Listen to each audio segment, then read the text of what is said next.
সরস্বতী পুজোর get ready with me ভিডিওর একটা সেকেন্ড পার্ট নিয়ে চলে এসেছি। আজকে আমি পরেছি একটা কালো শাড়ি, আর কালোর সাথে গোল্ডেন কিছুটা আর একটা খয়েরি কালার রয়েছে।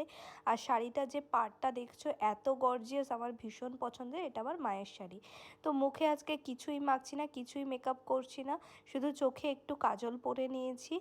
আর আমি আমার যে আইশ্যাডো প্যালেটটা আছে সেটা থেকে একটু golden colour as a blush use করেছি। একটু গালে ভালো করে ব্লাশগুলো লাগিয়ে নেওয়ার পরে ওখান থেকেই একটা একটু রেডিশ টাইপের কালার, যেটা একটু গ্লিটারও আছে, সেইটা আমি ইউজ করছি চোখে আইশ্যাডো হিসেবে। আমি খুব একটা এগুলো পরি না, তবে একটু অনুষ্ঠান পারপাস পরতে খুব একটা মন্দও লাগে না। আর কালো শাড়ির সাথে আমি দেখেছি স্পেশালি লাল লিপস্টিকটা ভীষণ ভালো লাগে, তো একদম টকটকে লাল রঙের একটা লিপস্টিক পরেছি।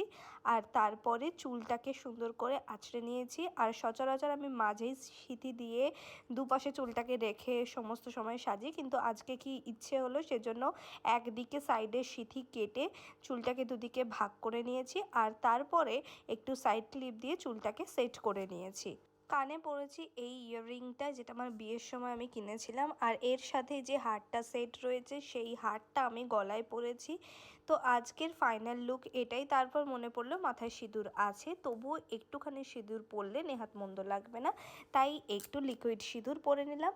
তো আজকের লুকটা তো অলমোস্ট আমি রেডি। তোমরা জানিও লুকটা কেমন লাগলো। ভালো লাগলে অবশ্যই কালো শাড়ির সাথে তোমরা এরকম একটা লুক ক্রিয়েট করতেই পারো সরস্বতী পুজো দিনে।